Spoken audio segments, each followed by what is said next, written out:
সম্মানিত মসজিদে মুসল্লিবৃন্দ, আজকের আমার আলোচনার টপিক দাজ্জাল এবং জায়োনিস্ট মুভমেন্ট।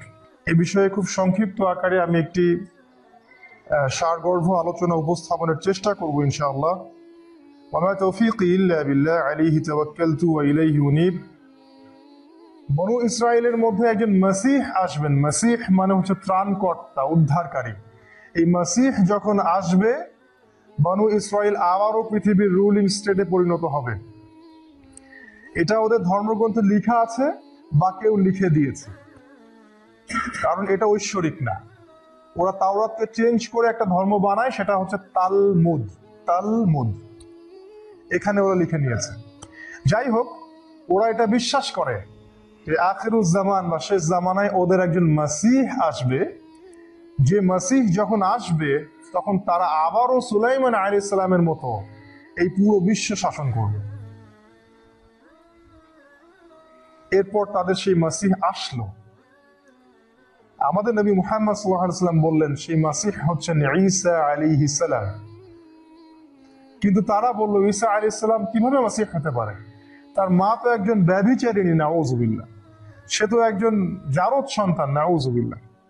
এবং তারা তাকে অস্বীকার করলো।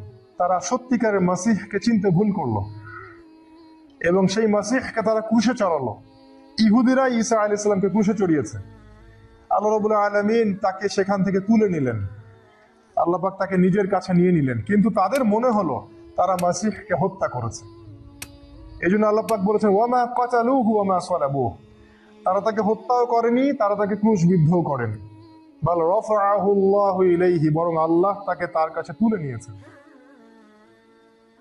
আল্লাহ যে ঈসা আলাইহিস সালামকে তুলে নিয়েছেন, এটা কোরআন নাজিল হওয়ার আগ পর্যন্ত কেউ জানতো না। কোরআন নাজিল হওয়ার আগ পর্যন্ত সবাই মনে করতো মাসীহকে হত্যা করা হয়েছে। আল্লাহ পাক কোরআনে জানিয়ে দিলেন তারা তাকে হত্যাও করেনি, ক্রুশবিদ্ধ করেনি। এই ঘটনাটা যখন ঘটলো, তখন এখানে দুইটা দল হয়ে গেল। কিরকম দল? এক দল খুব খুশি বা উৎফুল্লতা প্রকাশ করলো, আমরা ইন্না কাতালনাল মাসীহ ইবনে মারইয়াম। খুশিতে তারা বলল, আমরা মাসীহ ইবনে মারইয়ামকে হত্যা করেছি। এরা হচ্ছে ইহুদি। আর এক দল খুবই কষ্ট পেল, তাদের নবীকে হত্যা করা হয়েছে, তারা খুব কষ্ট পেল। তারা হচ্ছে নাসারা, তারা খ্রিস্টান। এখনকার খ্রিস্টান না, অরিজিনাল খ্রিস্টান। সত্যিকারের যারা খ্রিস্টান, সত্যিকারের যারা নাসারা, তারা ঈসা আলাইহিস সালামকে এখনো বিশ্বাস করে। এখনো তারা তার রেখে যাওয়া যে বিধানগুলো, এগুলো ফলো করার চেষ্টা করে। আমরা যেটা মনে করি England, America, Britain, Germany, France এগুলো খ্রিস্টান কান্ট্রি, এটা ভুল। এরা গডলেস কান্ট্রি। এদের কোনো আল্লাহ নাই, এদের কোনো ঈশ্বর নাই, ঈশ্বরহীন একটা রাষ্ট্র এরা। যাই হোক, এখানে দেখেন দুটো গ্রুপ হয়ে যাচ্ছে, একটা হচ্ছে ইহুদি আর একটা হলো নাসারা। আর এই ঘটনার পর থেকে আল্লাহ পাক তাদেরকে আর আহলে কিতাব বলছেন না। এই ঘটনাটার পর থেকে আল্লাহ পাক তাদেরকে আর কখনো আহলে কিতাব বলেননি। আল্লাহ পাক বলছেন একদল ইহুদি মাগদুব আর একদল নাসারা দল্লিন। এখানে তিনটা দলের কথা আসলো, ইহুদি, নাসারা এবং মুসলিম।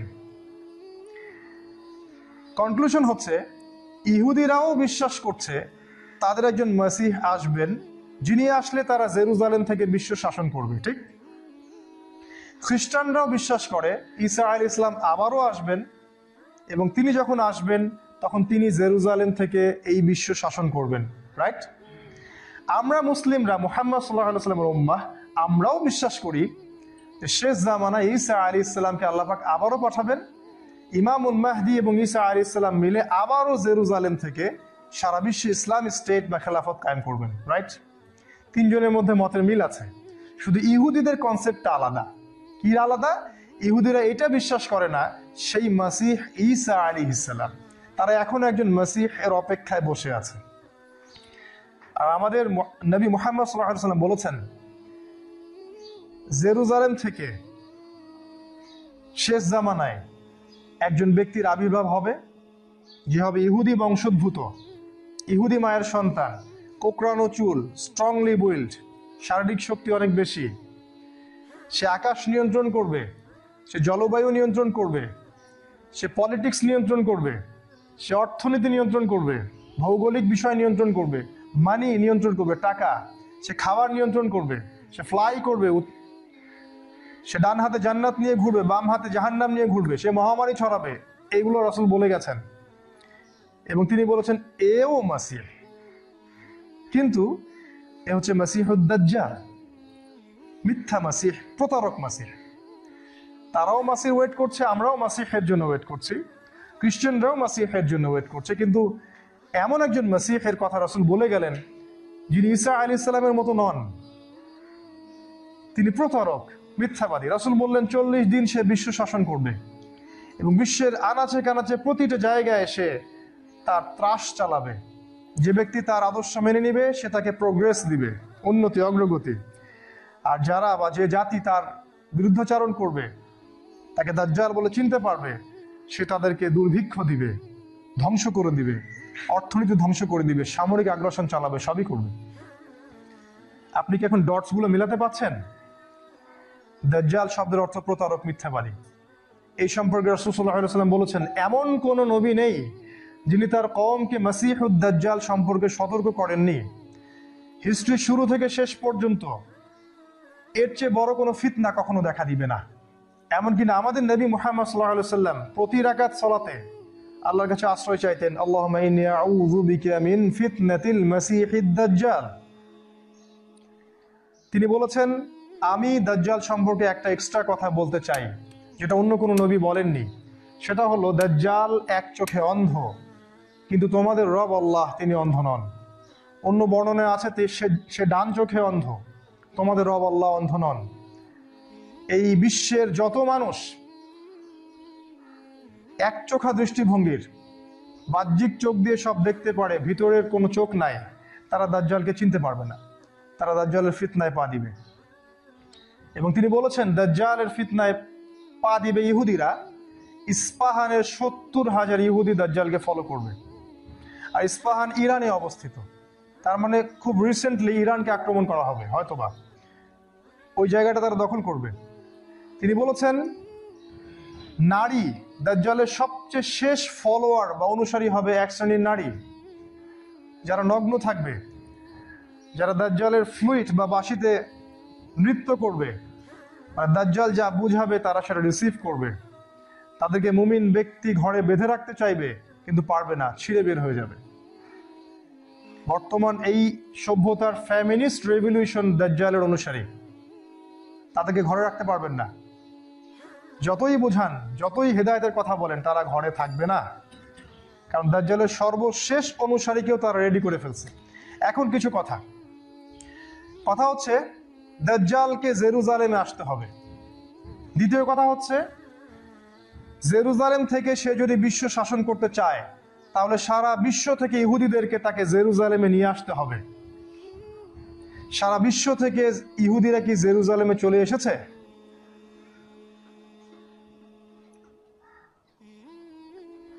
'1914 সালেই চলে এসছে। অথচ এগুলো নিয়ে আমাদের কোনো খবর নাই, আমাদের মাথা ব্যথা নাই, কারণ আমরা তো নামাজে হাত বাঁধা, রফুলে দেন, আমাদের যে মাসালাগুলো আছে ফরজ, এগুলো নিয়ে ব্যস্ত বেশি। কাদা ছড়াছড়ি, দলাদলি, কাদা ছড়াছড়ি, একজনের গিবত, তহমত, এগুলো নিয়ে আমরা বেশি ব্যস্ত। হালুয়া, রুটি, সেমাই, পীর মুরিদি, বাসায় গিয়ে ঘুমিয়ে যাওয়া, এগুলোই আমাদের কাজ।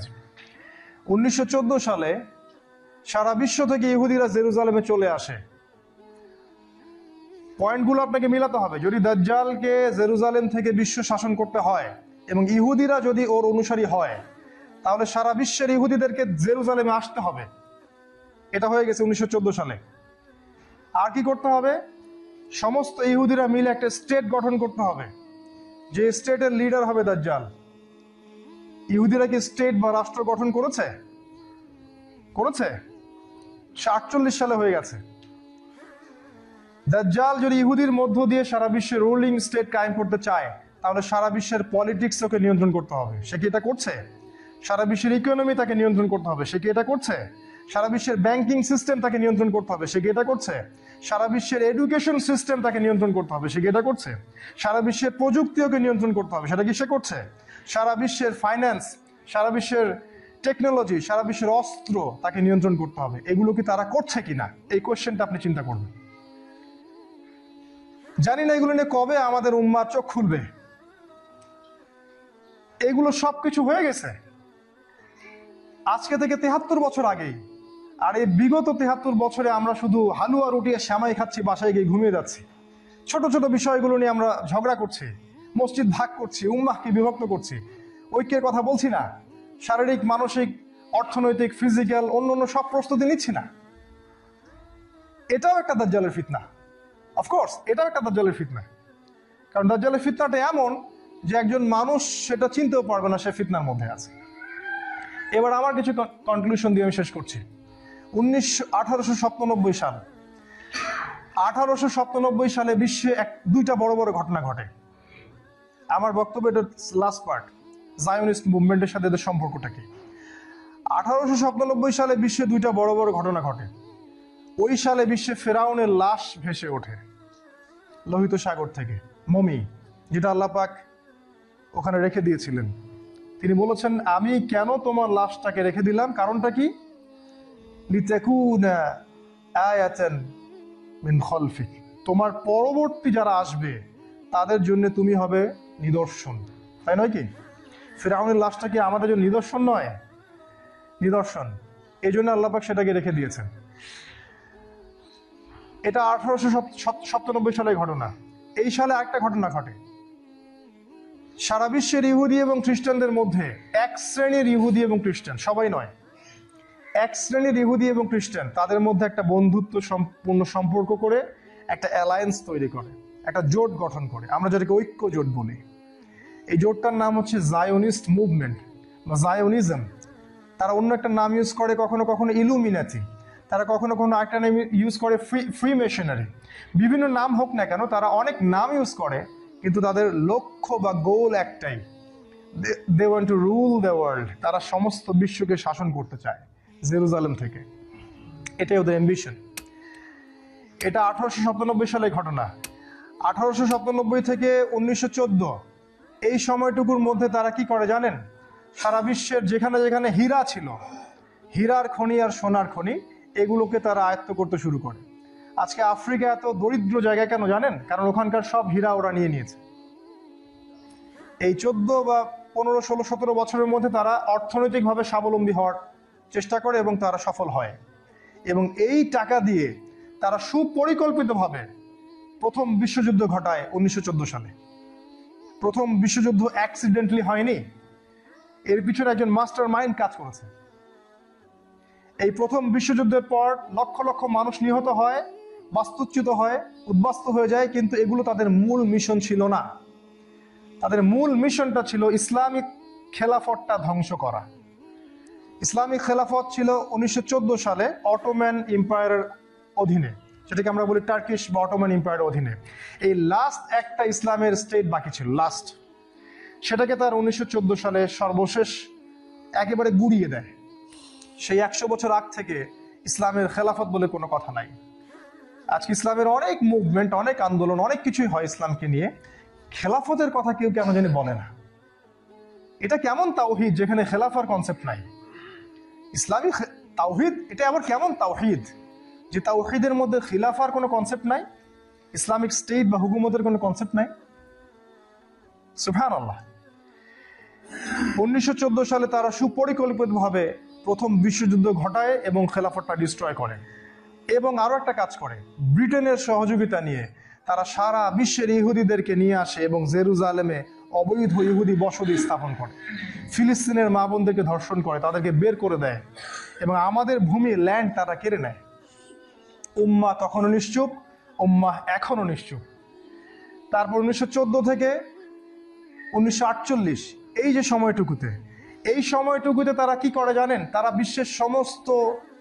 সারা বিশ্বের সমস্ত সোনা আর রূপা তারা কক্ষীভূত করে। তারা আমাদেরকে কাগজের টাকা দেয় আর আমরা ওদেরকে সোনা দিই। আমরা সোনা দিয়ে ওদের কাছ থেকে ডলার কিনে নিয়ে আসি আর ওরা সোনা নিয়ে কাগজ দেয়। কত ইন্টেলেক্ট আমাদের, কত বুদ্ধি! এই উম্মার বুদ্ধি 300 বছর আগে চলে গেছে। আমাদের পুরো ব্যাংকিং সিস্টেম কাগজের টাকা, ওরা আমাদেরকে কাগজের টাকা দেয়, ডলার কাগজের টাকা দেয়, আর আমরা আমাদের গোল্ড ওদেরকে দিই। কি বুদ্ধি আমাদের মাথায়! আর আজকে ইসরায়েল তাদের রাষ্ট্রের মধ্যে সোনার কয়েন আর রূপার কয়েন চালু করেছে, যখন আমরা হালুয়া রুটি আর সেমাই খাচ্ছি আর ঘুমাচ্ছি। এই সময়টুকুর মধ্যে তারা ইকোনমিক্যালি স্ট্রং হয়, তারা সারা বিশ্বের অর্থ কক্ষীভূত করে, সোনা কক্ষীভূত করে, রূপা কক্ষীভূত করে, তারা সারা বিশ্বের মিলিটারি নিয়ন্ত্রণ করে, তারা সারা বিশ্বের সায়েন্স নিয়ন্ত্রণ করে, টেকনোলজি নিয়ন্ত্রণ করে, সারা বিশ্বের পলিটিক্স তারা নিয়ন্ত্রণ করে। মুসলিম উম্মাহকে বিভক্ত করে দিয়ে 57টা রাষ্ট্র তৈরি করে। প্রত্যেকটা রাষ্ট্রে তারা ডেমোক্রেসি ঢুকায়, সেকুলারিজম ঢুকায়, কমিউনিজম ঢুকায়, উম্মাহকে বিভক্ত করে ছেড়ে দেয়। এই 40 বছরে তারা এই হোমওয়ার্কসটা করে ফেলে। তারপরে গিয়ে তারা দ্বিতীয় বিশ্বযুদ্ধ লাগায়। এটা অ্যাক্সিডেন্টালি হয়নি, এটাকে সুপরিকল্পিতভাবে করা হয়েছে। এটার উদ্দেশ্য কি ছিল? সেকেন্ড ওয়ার্ল্ড ওয়ারের উদ্দেশ্য ছিল নতুন একটা রাষ্ট্রকে রুলিং স্টেটে পরিণত করা, নতুন একটা রাষ্ট্র যাকে কেউ কখনো চিনত না, সম্পূর্ণ নতুন। এই 40 বছরে তারা একটা রাষ্ট্রকে লালন পালন করতে থাকে, এত বেশি শক্তি তাদেরকে দেয়, অর্থ, সম্পদ, সামরিক অবস্থা, সক্ষমতা, সবকিছু তাদেরকে দেয় একটা রাষ্ট্রকে, যাকে আগে কেউ কখনো চিনত না। দ্বিতীয় বিশ্বযুদ্ধের পর দেখা যায় সেই রাষ্ট্রটা হঠাৎ করে বিশ্বের বুকে মাথা তুলে দাঁড়ায়, যাকে আগে কেউ চিনত না, তার নাম ইউএসএ বা আমেরিকা। আমেরিকা যদি ব্রিটেনকে সহযোগিতা না করত, তাহলে সেকেন্ড ওয়ার্ল্ড ওয়ারে কখনো ব্রিটেন জিততে পারতো না। হঠাৎ করে যে এটাকে বলা হয় চোজেন হর্স, মানে গোপনে একটা অস্ত্রকে লালন পালন করতে থাকে, যখন প্রয়োজন হবে তখন এটাকে আমি মাঠে নিয়ে আসব। এরপর তারা আমেরিকাকে মাঠে নিয়ে আসে এবং ব্রিটেনকে সরায় দেয়। ব্রিটেন গন, তাদের পাউন্ড শেষ, তাদের ব্যাংকিং সিস্টেম শেষ। এবার আসলে আমেরিকা, নতুন স্টেট 1948 সাল থেকে। এবার আমেরিকা এমন শক্তি দেখায়, ওর কাছে নিউক্লিয়ার পাওয়ার আছে, সায়েন্স আছে, টেকনোলজি আছে, ব্যাংকিং সিস্টেম আছে, ডলার আছে, এভরি সিঙ্গেল সেক্টর যেটা দরকার সব কিছু আমেরিকার কাছে থাকে। আপনি কি মনে করছেন এটা অ্যাক্সিডেন্টালি হয়ে গেছে? নো, এর পিছনে একটা মাস্টার মাইন্ড আছে। এবার আমেরিকা এখন পর্যন্ত সারা বিশ্বকে রুল করছে, যদিও এর বয়স এখন শেষের দিকে, এখন বার্ধক্যে চলে আসছে। ওর ডলার কয়দিন পর কলাপস করবে, এই ব্যাংকিং সিস্টেমটা কলাপস করবে, কোনো অ্যাকাউন্ট থাকবে না, কোনো ব্যাংক অ্যাকাউন্ট থাকবে না পুরো বিশ্বে, কারণ পুরো বিশ্বে ডলার থাকবে না, সমস্ত টাকা হয়ে যাবে ইলেকট্রনিক মানি, এবং এই টাকাগুলোর উপরে গভর্নমেন্টের কোনো রকম নিয়ন্ত্রণ থাকবে না। এটা সামনে আসতে যাচ্ছে। আমরা অবশ্য হালুয়া খাচ্ছি, খেতেই থাকি। এরপর আমেরিকা যখন এভাবে আসলো, তখন আরেকটা ঘটনা ঘটলো। সে জাতিসংঘ তৈরি করলো, সে IMF তৈরি করলো, ইন্টারন্যাশনাল মনিটারি ফান্ড। জাতিসংঘ তৈরি করার মধ্য দিয়ে সে সারা বিশ্বকে একটা পরিবারের মধ্যে অন্তর্ভুক্ত করলো এবং একা রুল চালালো, সারা বিশ্বকে একটা অর্ডার দিবে, সারা বিশ্ব ফলো করবে। এটা created by the Zionist movement. তারপর তারা এমন একটা ব্যাংকিং সিস্টেম তৈরি করলো, যে ব্যাংকিং সিস্টেম দিয়ে তারা সারা বিশ্বে একটা ডলার চালু করলো এবং সবাই এই ডলারকে মেনে চলতে বাধ্য। দেখেন সারা বিশ্বকে ফলো করছে। শাসন, অর্থনৈতিক শাসন। আমরা স্লেভ, আমরা দাস, আমরা জাতিসংঘের দাস, আমরা ওদের মনিটরি সিস্টেমের দাস। তারা দেশগুলোকে বিভক্ত করলো, আমাদের এই যে ডেমোক্রেসি ছড়াই দিল, সেকুলার কনসেপ্ট ছড়ালো, এডুকেশন সিস্টেমটাকে করাপ্টেড করে ফেললো, ব্যাংকিং সিস্টেমকে করাপ্টেড করে ফেললো, পুরো মুসলিম উম্মার শক্তি তারা শেষ করে ফেললো বিগত 70 বছরে। এবং সর্বশেষ এখন যে স্টেজটা আসতেছে, এখানে দেখা যাচ্ছে যে সারা বিশ্বের এই রুলিং স্টেট আমেরিকা এখন আস্তে আস্তে আস্তে আস্তে তার শক্তি হারাচ্ছে এবং নতুন একটা শক্তি সারা বিশ্বে ইমার্জ করতেছে, যে শক্তিটা হচ্ছে ইসরায়েল। এখন ইসরায়েলের কাছে এমন অর্থ আছে যেটা সারা বিশ্বের কারো কাছে নাই।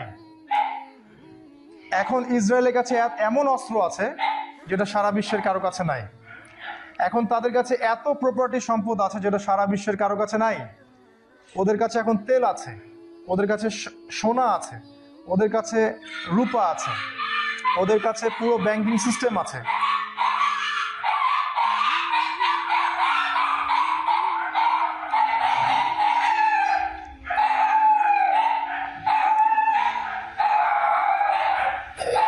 নতুন একটা শক্তি পৃথিবীতে আবির্ভূত হচ্ছে এবং এই শক্তির কাজটা কি হবে? আমেরিকাকে আমরা যেভাবে দেখছি, এই শক্তি তার চেয়ে 1000 গুণ বেশি শক্তি নিয়ে পৃথিবীতে আসবে। আমি 5 মিনিটে শেষ করছি। আরো 1000 গুণ বেশি শক্তি নিয়ে পৃথিবীতে আসবে। এমন অর্থ সারা বিশ্বকে দিবে যেটা বিশ্ব কখনো কল্পনা করেনি। কোনো কাগজের টাকা থাকবে না। সারা বিশ্বকে সে এমন অর্থ দিবে যাতে করে সারা বিশ্বের মানুষকে দাসে পরিণত করা যায়।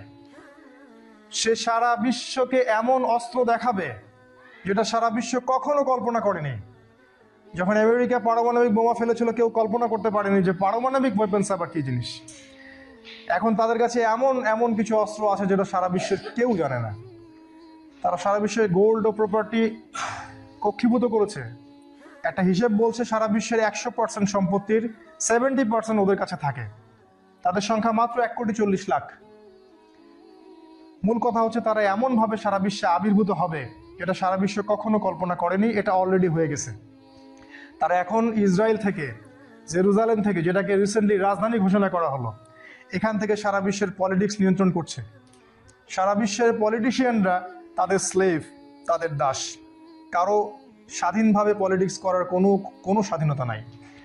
কোনো রাষ্ট্র যদি স্বাধীনভাবে বলে আমি আল্লাহ এবং তার রাসূলকে মেনে চলবো, ইসলামিক হুকুম মেনে চলবো, সাথে সাথে তারা তার টাকার মানে ধস নামায় দিবে, সাথে সাথে তারা তার ইকোনমিক সিস্টেমটাকে কলাপস করে দিবে। সেটা করতে না পারে ডক্টর মাহাথির মোহাম্মদের মতো, তারপরে দেখবেন আফগানিস্তানে তারা যেমন অ্যাটাক করেছে সেভাবে অ্যাটাক করবে। ইমরান খানের মতো একটা ভাষণ যদি তারা দেয়, তারা তাদেরকে সুদে ঋণে ফেলে দিবে। কোনোভাবেই স্কিপ করতে পারবে না, বিকজ সারা বিশ্বের পলিটিক্স, সারা বিশ্বের ইকোনমি, সারা বিশ্বের ফাইন্যান্স, সারা বিশ্বের প্রযুক্তি, অস্ত্র, এভরি সিঙ্গেল সেক্টর তারা এখন জেরুজালেম থেকে নিয়ন্ত্রণ করছে। আর আমাদের হাদিস, চলেন হাদিসে ফিরে যাই। হাদিসে রাসূল সাল্লাল্লাহু আলাইহি ওয়াসাল্লাম কি বলছেন? বলছেন দাজ্জাল জেরুজালেম থেকে আত্মপ্রকাশ করবে। ইসরায়েলাইজড পিপল, জেরুজালেমের সমস্ত ইহুদি তাকে অনুসরণ করবে। আল্লাহ রাসূল বলছেন যে নারী জাতি তাকে ফলো করবে। সে ওই জেরুজালেম থেকে সারা বিশ্বের পলিটিক্স নিয়ন্ত্রণ করবে, সারা বিশ্বের অর্থনীতি নিয়ন্ত্রণ করবে, সারা বিশ্বের ভৌগোলিক জিনিস নিয়ন্ত্রণ করবে। মহামারী সে ছড়াবে, সে মহামারী ছড়াবে, সে দুর্ভিক্ষ দিবে, সে ভূমিকম্প দিতে পারবে, সে বৃষ্টি বর্ষণ করতে পারবে। এই শক্তিগুলোকে তারা এখন অর্জন করেনি। এই যে পুরো সিস্টেমটা আমি বললাম, এখন আপনার কি মনে হচ্ছে যে এই পুরো জিনিসগুলো অ্যাক্সিডেন্টলি সব হয়ে গেছে? এর পিছনে একজন মাস্টার মাইন্ড কাজ করছে। সেই মাস্টার মাইন্ডই হচ্ছে দাজ্জাল। তার আগমনের সময় খুব ক্লোজ। যখন আমরা আমাদের মধ্যে কাদা ছড়াছড়ি বিভক্তির মধ্যে লিপ্ত, হালুয়া রুটি সামাই খাওয়াই লিপ্ত, আমরা আমাদের দুনিয়ার মোহে লিপ্ত, তখন এগুলো সব প্ল্যাটফর্ম অলরেডি স্টেজ তৈরি হয়ে গেছে। এখন নাটকটা শুধু মঞ্চায়ন করা বাকি। নাটকটা কেমন করে মঞ্চায়িত হবে সেটা বলে শেষ করছি। রাসূল সাল্লাল্লাহু আলাইহি ওয়াসাল্লাম বলেছেন, শেষ জামানায় যখন মদিনার গুরুত্ব কমে যাবে, জেরুজালেমের গুরুত্ব বেড়ে যাবে, জেরুজালেমের গুরুত্ব হবে সবচেয়ে বেশি, তখন বিশ্বে আসবে একটা মালহামা। আমি বারবার বলছি, এই বিষয়গুলো কোনোটাই অ্যাক্সিডেন্টলি হয় না, এর পিছনে কোনো না কোনো মাস্টারমাইন্ড কাজ করে। মালহামা হবে না, মালহামা হওয়ানো হবে। ঠিক যেমন করে first world war, second world war হয়েছে, ঠিক একইভাবে থার্ড একটা ওয়ার্ল্ড ওয়ার হওয়ানো হবে কোনো একটা ইস্যুকে কেন্দ্র করে। আর ইস্যুটা কখনো এমন হবে না, তারা কখনো আক্রমণাত্মকভাবে কিছু করবে না, তারা অন্যদেরকে উস্কাই দিবে। কিছু মুসলিম ভাইকে উস্কাতে পারে। তারা যখন ইসরায়েলকে অ্যাটাক করবে, ইসরায়েলের হাতে মিডিয়া আছে, বিবিসি, সিএনএন সবকিছু ওদের হাতে, ন্যাটো ট্যাটো সব ওদের হাতে। ওরা বিশ্বকে দেখাবে যে আমরা আসলে সন্ত্রাসের বিরুদ্ধে যুদ্ধ করছি, আমরা নিজেদের আত্মরক্ষার স্বার্থে এটা করছি। এভাবে তারা যুদ্ধের সূচনাটা করবে। আল্লাহ রাসূল বলছেন, মালহামা যখন শুরু হবে তখন সারা বিশ্বের প্রতি 100 জনের মধ্যে 99টা মানুষ মারা যাবে। ইন্না লিল্লাহি ওয়া ইন্না ইলাইহি রাজিউন। রাসূলের কথা, ফেরার কোনো বুদ্ধি নাই। 100 জন ফাইটারের মধ্যে 99টা ফাইটার মারা যাবে এই মালহামায়। তিনি বলছেন বিশ্বটা ছোট হয়ে আসবে, ইসরায়েলের রাষ্ট্রটা প্রশস্ত হবে, ইসরায়েল সামনে মিশরও দখল করতে পারে, ইরাক, ইরানও দখল করতে পারে, লেবানন, জর্ডান, এগুলো তারা দখল করে ফেলবে, তাদের টেরিটরি এক্সপ্যান্ড করবে। মালহামা যখন শুরু হবে তখন তিনি বলছেন, তখন তাদের এই পরিকল্পনার বিরুদ্ধে আল্লাহ পাক একটা শক্তিকে দাঁড় করাবেন। আমাদের জন্য একটা সুসংবাদ হচ্ছে, আল্লাহ রাসূল বলেছেন পূর্ব দিক, অর্থাৎ আমাদের দিক, বাংলাদেশ, পাকিস্তান, আফগানিস্তান, এই জায়গাটা থেকে, ইন্ডিয়া, মালয়েশিয়া, ইন্দোনেশিয়া, এই পুরো কন্টিনেন্ট যেটাকে আমরা খোরাসান বলি, স্পেশালি আফগানিস্তান, এখান থেকে একটা দল ইমার্জ করবে, কিছু কিছু ভাই বের হবেন মুজাহিদ, তারা ইমামুল মাহদির সাথে যোগ দিবে যখন ইমামুল মাহদি ইমার্জ করবেন। এই যুদ্ধটা সম্পর্কে রাসূল বলছেন এটা এত এত ডেভাস্টেটিং হবে যে একটা শহরও হয়তো বাকি থাকবে না যেই শহর এই যুদ্ধের মাধ্যমে ইফেক্টেড হবে না। হয় সরাসরি ইফেক্টেড হবে অথবা অবরোধের মুখে পড়বে। দলিল কোরআনেও আছে, আল্লাহ পাক বলেছেন ওয়াইম মিন ক্বরিয়াতিন ইল্লা নাহনু মুহলিকুহা ক্বাবলা ইয়াউমিল কিয়ামাহ। কিয়ামতের আগেই এমন কোন শহর নাই যেটা আমি আল্লাহ ধ্বংস করব না। কিয়ামতের আগেই এমন কোন শহর নাই যেটা আমি ধ্বংস করে দিব না। ক্বাবলা ইয়াউমিল কিয়ামাহ, কিয়ামতের আগেই, কিয়ামতের দিন না। এর জন্য অপেক্ষা করছে একটা পারমাণবিক যুদ্ধ, নিউক্লিয়ার ওয়ার। এবং যারা বিশ্বের পলিটিক্স এবং জিও পলিটিক্স নিয়ে পড়াশোনা করেন তারা জানেন বিশ্ব এখন একটা এই জায়গার মুখোমুখি হয়ে আছে। যে কোনো সময়, যে কোনো মুহূর্তে ইসরায়েল তাদের স্বার্থে এই যুদ্ধটা শুরু করবে এবং শুরু করার সময় তারা বলবে আমরা সন্ত্রাসের বিরুদ্ধে যুদ্ধ করছি, আমাদের আত্মরক্ষার জন্য আমরা যুদ্ধ করছি। তারা বলবে না আমরা এগ্রেসিভলি যুদ্ধ করছি, না, তারা এত বোকা না। 100-150 বছরের প্ল্যান তারা এখন বাস্তবায়ন করেছে, কারণ তাদের অ্যাম্বিশন হচ্ছে তারা জেরুজালেম থেকে বিশ্ব শাসন করবে এবং সেটা তারা করবেও, কিন্তু সেটা নকল মাসিহ দাজ্জালের হাত ধরে, সত্যিকারের মাসিহের হাত ধরে নয়। যখন তারা এই যুদ্ধটা লঞ্চ করবে মুসলিমদের 3 ভাগের 1 ভাগ শহীদ হয়ে যাবে, আরেক ভাগ যুদ্ধের মাঠ থেকে পালিয়ে যাবে, আরেক ভাগের হাতে আল্লাহ রাব্বুল আলামিন শেষের দিকে গিয়ে, একদম শেষের দিকে গিয়ে বিজয়ের পতাকা দান করবেন। একদম শেষের দিকে গিয়ে পৃথিবীর বেশিরভাগ মুসলিম নিহত হবে। আমাদের মা বোনদের কি হবে আমরা জানি না। আমরা যে বড় স্বপ্ন তৈরি করছি vision 2030, 50, 60, you are living in Disneyland. আপনি স্বর্গে, স্বপ্নের স্বর্গে বাস করতেছেন। এরপর যেটা হবে, ইমামুল মাহদিকে ঘিরে ফেলবে ইহুদিরা। একটা হাদিস বলে শেষ করছি, ইহুদিরা ঘিরে ফেলবে। আল্লাহর রাসূল বলেছেন লা তুকাতিলুন্নাল ইয়াহুদ, মুসলিমরা তোমরা অবশ্যই ইহুদিদের সাথে যুদ্ধ করবে। হাত্তা, এমনকি ইহুদিরা যদি গাছের পিছনে লুকায়, পাথরের পিছনে লুকায়, পাথর কথা বলবে, ইয়া মুসলিম ইন্না ওয়ারাইল ইয়াহুদ তাআলা ফাকতুলু, আমার পিছনে ইহুদি আছে, আসো ওকে হত্যা করে দাও। কারণ জড়বস্তু পর্যন্ত ওদের জুলুম দেখতে দেখতে অতিষ্ঠ হয়ে যাবে। আল্লাহ পাক ইমামুল মাহদি এবং মুসলিমদেরকে যখন তারা ঘিরে ফেলবে সিরিয়ার দামেশকে, সাদা মসজিদের ভিতরে, আল্লাহ পাক তখন ঈসা আলাইহিস সালামকে আসমান থেকে পাঠাবেন, সত্যিকারের মাসিহ, সত্যিকারের মাসিহ। এবং এই মাসিহকে দেখা মাত্রই নকল মাসিহ দাজ্জাল সে গলতে শুরু করবে। কারণ আল্লাহ রাসূল বলেছিলেন মালহামা যখন শুরু হবে ঠিক তারপরেই দাজ্জাল বের হবে, মানে মানুষের রূপে দাজ্জাল বের হবে। এরপর ঈসা আলাইহিস সালাম দাজ্জালকে হত্যা করবেন, ইহুদিদেরকে হত্যা করা হবে। যারা জিজিয়া দিবে, যারা ইসলাম গ্রহণ করবে তাদের কথা আলাদা। ঈসা আলাইহিস সালামের প্রতি অনেকে ঈমান নিয়ে আসবে, তারাও ইসলামের সাথে একটা ভালো সম্পর্কের মধ্যে থাকবে। ঈসা আলাইহিস সালাম 40 বছর পর্যন্ত পৃথিবীতে জীবিত থাকবেন। তিনি বিয়ে করবেন, তার সন্তান হবে, তার মৃত্যু হবে এবং আমাদের নবী বলছেন তাকে আমার কবরের পাশে দাফন করা হবে। এরপরে মানুষ আবার খারাপ হওয়া শুরু করবে এবং এমন খারাপ হবে মানুষ যে মসজিদের সামনে অথবা বাড়ির সামনে, রাস্তায়, বাজারে মানুষ জিনা করবে গাধার মতো পাবলিকলি, যেটা এখনো হচ্ছে কিন্তু আরো ব্যাপকভাবে হবে। এই মানুষগুলোর সামনে হঠাৎ একদিন কিয়ামত হবে, হঠাৎ, কোনো সারা শব্দ ছাড়াই, কোনো পূর্ব সতর্কতা ছাড়াই, সকালবেলা যেদিন সূর্য পশ্চিম দিক থেকে উঠবে। এই পুরো প্রসেসের মধ্যে সবচেয়ে বড় যে মাস্টার মাইন্ড, এই পুরো যে প্রসেসটা আমি বললাম, এর সবচেয়ে বড় যে মাস্টার মাইন্ড সেটা হচ্ছে দাজ্জাল। আমাদেরকে চিনতে হবে দাজ্জাল কে, দাজ্জাল কারা, দাজ্জালের অনুসারী কারা, কে তাদের দাজ্জালের পক্ষ হয়ে সারা বিশ্বে কাজ করছে, এগুলো আমাদেরকে চিনতে হবে, বুঝতে হবে ওর প্ল্যানগুলো কি। কেন উম্মাহ বিভক্ত হয়ে গেল, কেন এডুকেশন সিস্টেমটা করাপ্টেড হয়ে গেল, কেন ব্যাংকিং সিস্টেম আসলো, কেন সুদ আসলো, প্রত্যেকটা বিষয়ের পিছনে একটা কারণ আছে, সেই কারণটা দাজ্জাল। আর এটা আপনি তখনই বুঝতে পারবেন যখন আপনি বাহ্যিক চোখের সাথে সাথে হৃদয়ের চোখ দিয়ে দেখবেন। আর এটা তখনই দেখতে পারবেন যখন আপনি সূরা কাহাফ পড়বেন। সূরা কাহাফ আপনাকে এমন কিছু দিবে যেটাতে আপনার ভিতরে চোখ খুলে যাবে, আপনি ওয়ার্ল্ডকে রিড করতে পারবেন। এখন আমরা কি করব? হালুয়া রুটি সেমাই খাবো আর বাসায় ঘুমিয়ে থাকবো, আর কাদা ছড়াছড়ি করব। কাজ আছে অনেক। ইলম, প্রথম কাজ ইলম অর্জন করতে পারি, এটা প্রথম কাজ, বেসিক। ইলম ছাড়া আপনি কিছু রিড করতে পারবেন না। সেকেন্ড হচ্ছে ইলম অনুযায়ী আমল। ইলম অনুযায়ী আমল না করলে আধ্যাত্মিকত্ব আসবে না, হৃদয়ের চোখ খুলবে না। তৃতীয়টা হলো পরিবার গঠন। যতদিন পর্যন্ত শহরে সাস্টেইন করতে পারি করি, একটা সময় আসবে শহরে থাকা পসিবল হবে না। আজকে থেকে 10 বছর পর আপনি বলবেন যে আদনান ভাই একদিন দাঁড়িয়ে এখানে খুতবা দিয়েছিল আমাদের সামনে, এই কথাটা আদনান ভাই বলেছিল আমাদেরকে, শহরে থাকা পসিবল হবে না। যাদের টাকা পয়সা ব্যালেন্স আছে অনেক দূরের কান্ট্রি সাইডে চলে যান, ওখানে জমি কিনেন, ওখানে মুসলিম কমিউনিটি গড়ে তোলেন। একটা সময় আসবে আপনি শহরে থাকতে পারবেন না।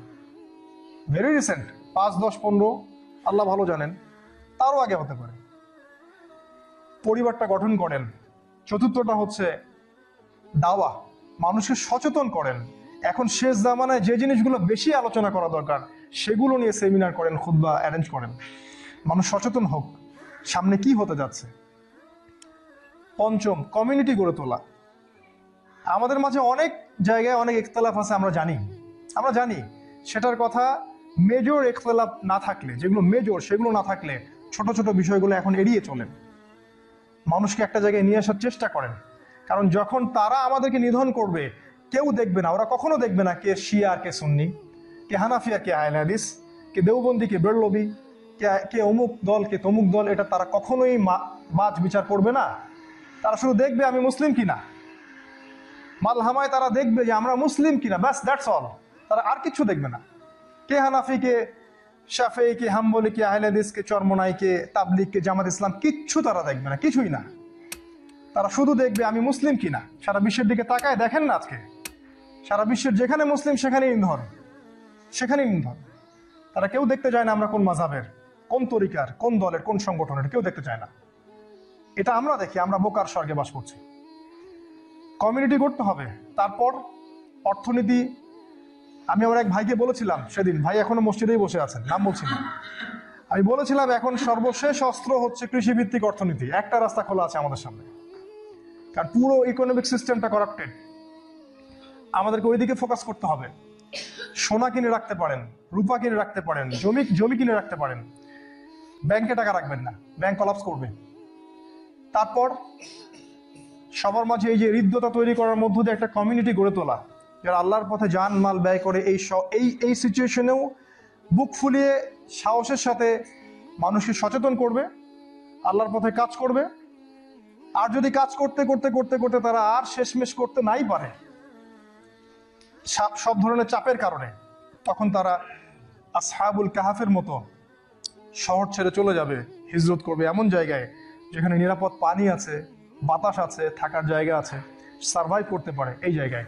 কারণ সূরা কাহাফ কেন আপনাকে দাজ্জাল থেকে বাঁচাবে জানেন? কারণ সূরা কাহাফের ওই আসহাবুল কাহাফের মতো যদি ইনিশিয়েটিভ আমরা নিতে পারি তাহলে কেবল দাজ্জাল থেকে বাঁচতে পারবেন, তার আগে না। তারা সর্বশেষ পর্যন্ত চেষ্টা করেছিলেন আসহাবুল কাহাফ, এক পর্যায়ে পারেননি, তাদেরকে চলে যেতে হয়েছে। আল্লাহ রাব্বুল আলামিন আমাদেরকে দাজ্জালকে চেনার তৌফিক দান করুন, দাজ্জালের সভ্যতাকে চেনার তৌফিক দান করুন, দাজ্জালের হয়ে যারা কাজ করছে ওদেরকে চেনার তৌফিক দান করুন, দাজ্জালের যে মতবাদ, যে অর্থনীতি, যে পলিটিক্স, এগুলোকে আল্লাহ পাক চেনার তৌফিক দান করুন। আল্লাহ পাক আমাদের বাহ্যিক চোখ এবং হৃদয়ের চোখ খুলে দিন, আমাদের মধ্যে ইলম এবং আমলের একটা মৈত্রী বন্ধন দান করুন আল্লাহ পাক। আল্লাহ রাব্বুল আলামিন আমাদের যে দিনী ভাইরা আছেন, বোনরা আছেন, স্পেশালি যারা ইয়াং, তাদেরকে এই বিশ্বকে বোঝার তৌফিক দান করুন, আগামী সময়গুলোর জন্য প্রিপারেশন নেওয়ার তৌফিক দান করুন। আমাদেরকে জান মাল সময় শ্রম ব্যয় করে আল্লাহর পথে আল্লাহ দাওয়াত এবং জিহাদে লিপ্ত করুন। সর্বশেষ আল্লাহ পাক যদি আমরা শেষমেশ সার্ভাইভ করতে নাই পারি, নিরাপদ জায়গার ব্যবস্থা আল্লাহ পাক আমাদেরকে করে দিন। আল্লাহুম্মা আমিন।